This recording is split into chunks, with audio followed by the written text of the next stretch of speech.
Bonjour. Voilà, aujourd'hui, je voulais attirer votre attention sur quelque chose. Voilà, j'ai acheté des livres sur les histoires des prophètes pour les enfants, mais j'ai pas fait attention directement. J'ai vu qu'il y a des images avec le Coran mélangées dans le livre. Normalement, c'est marqué dans un hadith que, que quand on a des images à la maison, ou même trop d'images, les anges n'entrent pas dans l'appartement. Et alors, je vois ici qu'ils ont fait, c'est vraiment la fin des temps.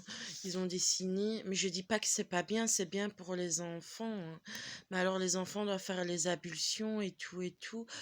Et ce serait mieux de préférence de raconter des histoires sur le bon comportement ou des choses comme ça ou les comptines pour acheter. Mais moi, j'ai acheté ça sur l'histoire des prophètes. Je vais vous montrer, je sais pas si vous voyez bien. Sur l'histoire des prophètes. Alors, il y a le Coran, Yacoub, Shuaib, Yahoub, le prophète Mohammed, salam, Ibrahim, salam, Ibrahim, le prophète Youssouf.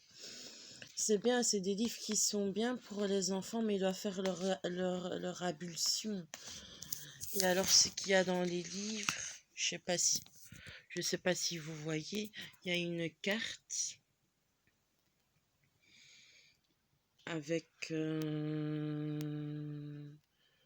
l'Asie, avec l'Arabie, Jérusalem, avec l'histoire des prophètes.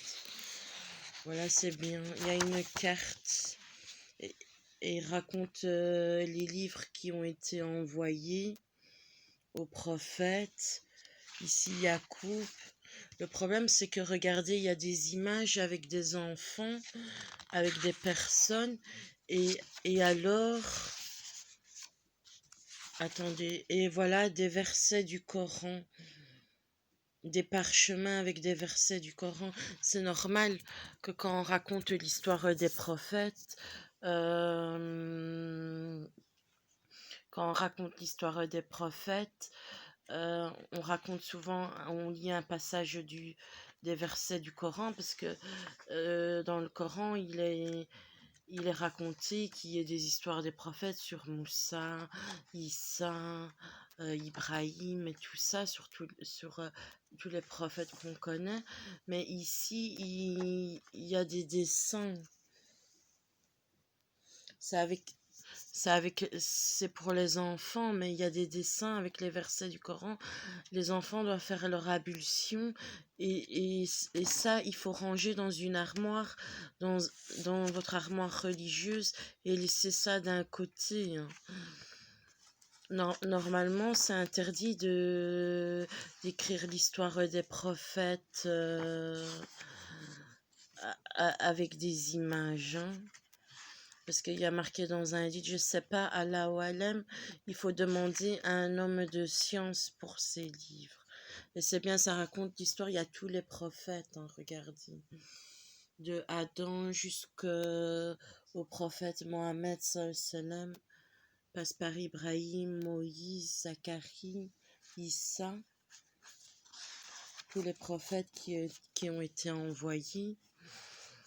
Il y a aussi une carte généalogique sur les prophètes, que Dieu leur a donné la descendance, une descendance pieuse, que Allah a donné une descendance pieuse jusqu'au prophète Mohammed. Ça part d'Adam, je ne sais pas si vous voyez, ça part d'Adam jusqu'au prophète Mohammed. Je voulais vous montrer ça, mais il y a aussi une carte de l'Arabie. Je voulais attirer votre attention. Ils sont bien ces livres pour les enfants, mais c'est juste que c'est avec des images. Normalement, je crois que c'est interdit dans la religion. Il faut demander aux hommes de science. Mais pour les enfants, alors il faut ranger ça vraiment dans un côté. Et c'est un problème. Parce que le Coran n'a jamais été avec des dessins aussi, hein. Je sais pas quoi en faire. On peut pas les jeter, on peut pas les déchirer non plus.